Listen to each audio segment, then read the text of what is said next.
Hello guys! Nandito na naman tayo. Siyempre, good morning muna dyan at good evening rito. Eto ha, kukomentuhan ko lang itong mga pinost ni Bayot Bay dahil sa kanyang kabobohan ha.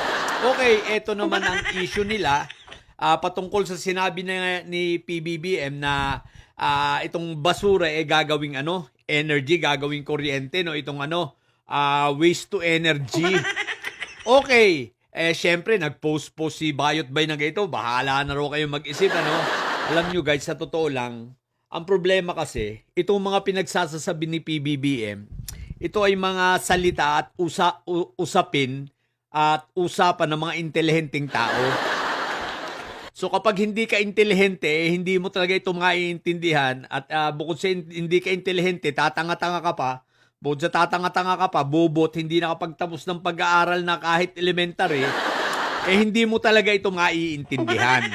Wala itong pinagkaiba guys sa sinabi nila nang sabihin ni PBBM na iipunin ang tubig ulan, di ba? Aba, ang mga katangahan ay pinagtawanan si PBBM. Palibasa, mga bobo nga at tanga di ba? O kagaya nito ni Bayot Bay, no? O sige, unahin natin yung pinagtawanan nila na iipunin daw ang ulan, tubig ulan. Sa bagay, mana-mana pa, kahit nga si Sayad, di ba? Palibasa, mga bobo nga, mga hinayupak, okay. Alam nyo ba na ang dam, yan ang konsepto?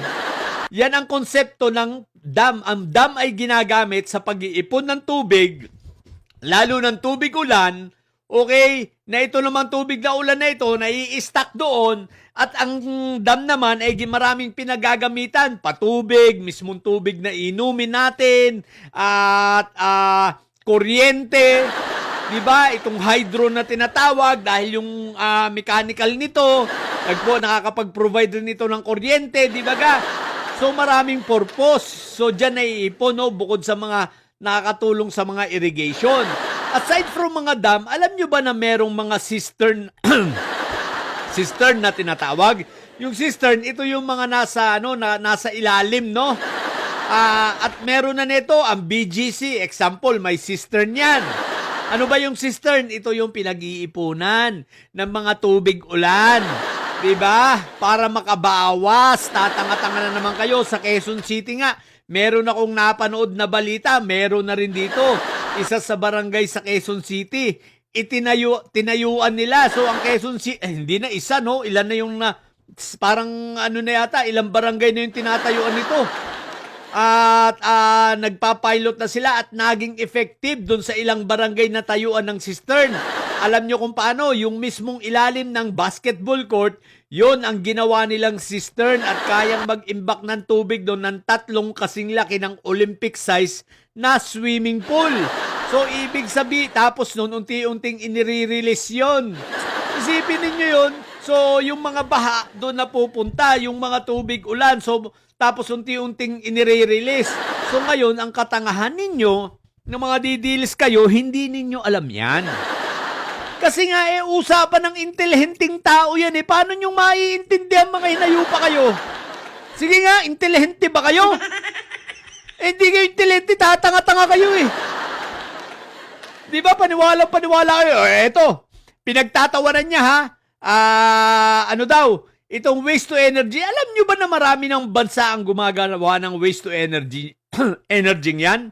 O, sasampulan ko kayo. Eto, panoorin muna natin para maintindihan nyo Muling binuhay ng Pangulo ang panukalang waste to energy matapos tumambad ang dagat ng basura sa Baclaran. May mga ibang bansa na gumagamit ng basura para makalikha ng enerhiya.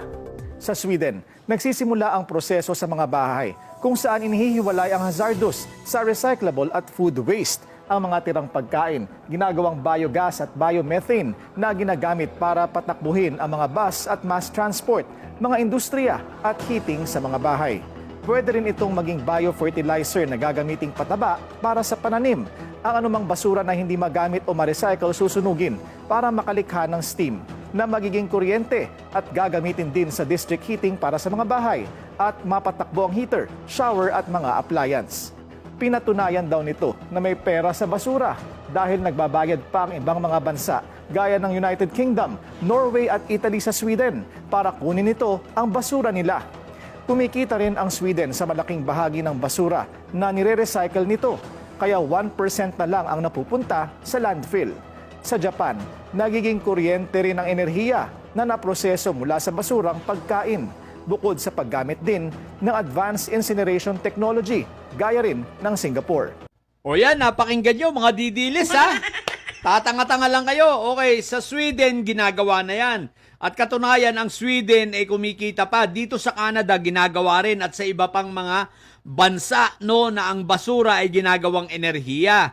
Dito sa Canada, ginagawa na ring energy yan. Dagdag sa kuryente, bagamat napakayaman namin sa langis dito, no?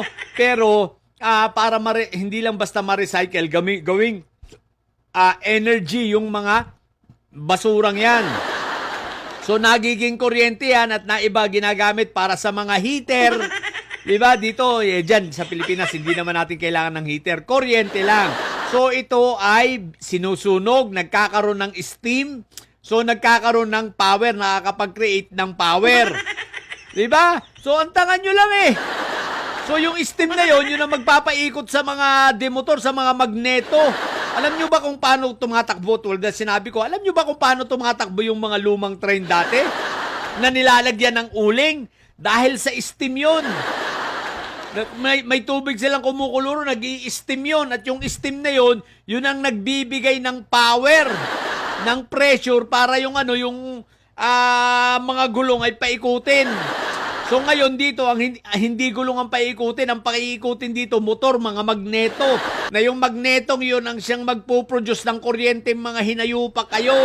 Dahil nga bobo kayo, hindi nyo naiintindihan yan. Isipin mo yun. At the same time, sa October, sisimula na ito, ipapabid na ito ha. So kaya wag kayong tanga. Ngayon, aside from ang mga basura rito, ay magagamit na para makapag-produce pa uli ng dagdag na kuryente. O, di ba? Ang effect nito kahit papaano makakabawas-bawas sa ating mga reliance sa mga carbon at saka sa mga crude, okay? Ngayon, lalakas pa ang industriya ng mga recycle at mga plastic. Bakit? Dahil for sure marami na yung mangunguha nito at magre-recycle din, lalo sa mga recyclables na basura. So ngayon, tingnan natin, gaganda ang kasi magiging pera talaga yung basura no? Isipin niyo sa ibang bansa, ang UK binebenta pa nila sa Sweden. Kumbaga, nagbabayad pala sila sa Sweden, hindi binebenta. Nagbabayad sila sa Sweden para sa ganun, kunin lang ng Sweden ang kanilang basura. Isipin nyo yun, mga inayupa kayo, tatanga-tanga kayo. Ngayon, tinatanong ninyo kung bakit may yung waste to energy. Mag-aral kasi kayo, mag-research kayo. No, lalo ka na, bayot bay natatanga-tanga. Diba? Isipin mo, problema sa'yo, hindi ka nagre-research. Dali ka ng dali. Kaya takot na takot kang dumibati sa akin. Dibati tayo!